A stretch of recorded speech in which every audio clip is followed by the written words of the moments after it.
Estamos de volta com o programa Manancial. Hoje estamos falando sobre o tema Sede de Deus. Estamos aqui evocando a palavra do Senhor no Salmo 42, que é de autoria de um dos filhos de Coré, uma família de levitas na casa de Deus, envolvidos com os rituais do culto a Deus. Eles compuseram vários hinos de louvor, salmos, não é? E este é um dos salmos que eles compilaram então na sua vida de experiência e relacionamento com Deus.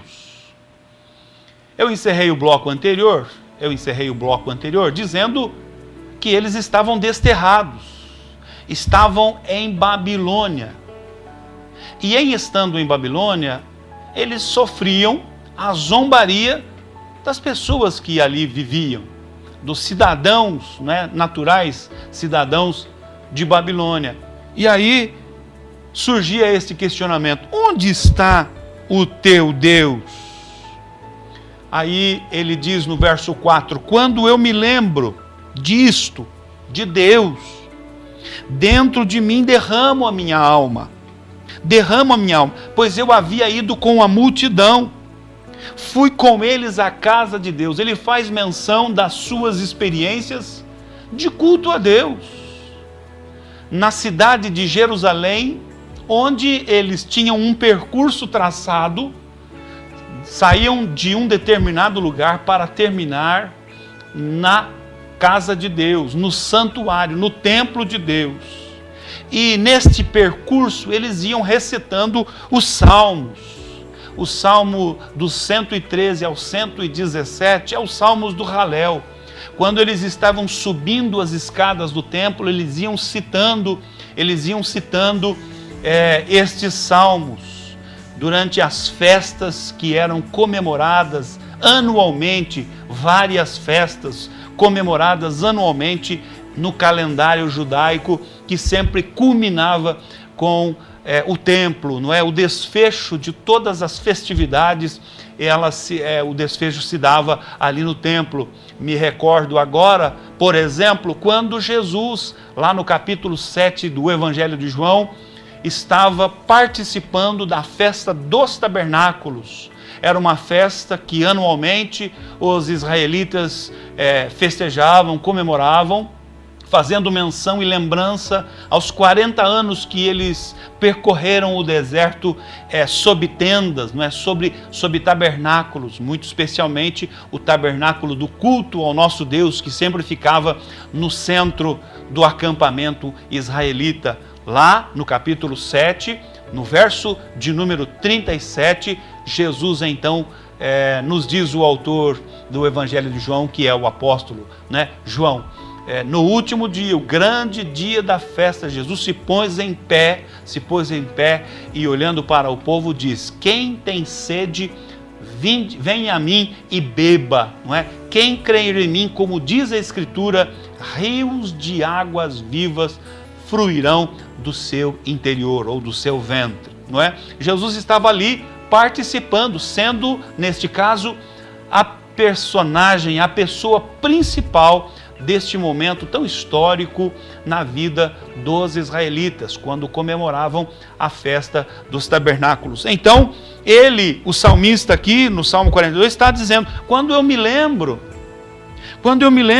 dentro de mim, eu derramo a minha alma, pois eu havia ido com a multidão, fui com eles à casa de Deus, com voz de alegria e louvor, e com a multidão que festejava. Fazia parte cotidianamente, não é? Permanentemente, os israelitas então estarem em festa, festejando a vitória recebida da parte de Deus, os milagres, a provisão de Deus em todo o tempo a favor deles. Aliás, os israelitas é um povo, não é? Os judeus é um povo muito festivo, de acordo com o contexto histórico bíblico, não é? De acordo com as festas que eram comemoradas anualmente. As principais eram festa de Pentecostes, festa dos tabernáculos, a festa em que comemoravam a libertação, não é? Quando Esther intercede pelos israelitas diante do rei, ela alcança o favor do rei, o rei ouve a sua queixa e aí manda matar aquele seu general que havia prometido exterminar os israelitas do reinado do rei. Então, muitas eram as festas comemoradas pelos israelitas anualmente. Então o calendário ele era muito festivo ao longo dos anos, ou ao longo do ano. E o salmista, estando agora privado deste privilégio, estando agora em cativeiro, ele então expressa a sua tristeza, quando ali não podia fazer coisa alguma, nem ele e nenhum dos seus irmãos, não é? Nenhum dos demais judeus que lá estavam aprisionados, desterrados, longe da sua pátria. E aí ele diz, quando eu me lembro das festas que nós participávamos, que nós realizávamos, que nós vivenciávamos, festas que honravam ao Senhor Deus, que culminavam, que terminavam lá no santuário, em sacrifícios, fazendo oferendas, ofertas a Deus. Então eu derramo a minha alma, porque eu ia com eles à casa de Deus, voz de alegria e louvor com multidão, e festejava. Olha o que ele diz no verso de número 5. Não é uma expressão física natural, porque tudo ele fazia diante de Deus com a sua alma. Agora no verso 5 ele diz, por que estás abatida, ó minha alma? Por que te perturbas em mim? Espera em Deus, pois ainda o louvarei pela salvação da sua face. Quando nós lemos aqui a palavra de Deus, é importante nós estarmos fazendo uma aplicação à nossa realidade. Porque como alguém que se relacionava com Deus lá no tempo da dispensação da velha aliança, lá no tempo da literatura do Antigo Testamento ou do Velho Testamento, o Deus com quem eles se relacionavam, o Deus que se revelou a este povo, é o Deus com quem nós nos relacionamos hoje, é o Deus que tem se revelado a nós. Quando eu leio as Escrituras, no livro ou na carta aos Hebreus, no capítulo de número 1, veja o que diz o autor deste livro, ou desta carta, no verso 1 em diante do capítulo 1. Havendo Deus antigamente falado, muitas vezes e de muitas maneiras aos pais, pelos profetas. Deus falou de muitas maneiras, muitas vezes, na velha aliança pelos profetas. A nós falou-nos nestes últimos dias pelo Filho. Então Deus que se revelou para Israel, Deus que elegeu esta nação para que ela o adorasse em todo o tempo, para que através da vida dos israelitas, as demais nações pudessem conhecê-lo como Deus único, Deus vivo, Deus verdadeiro.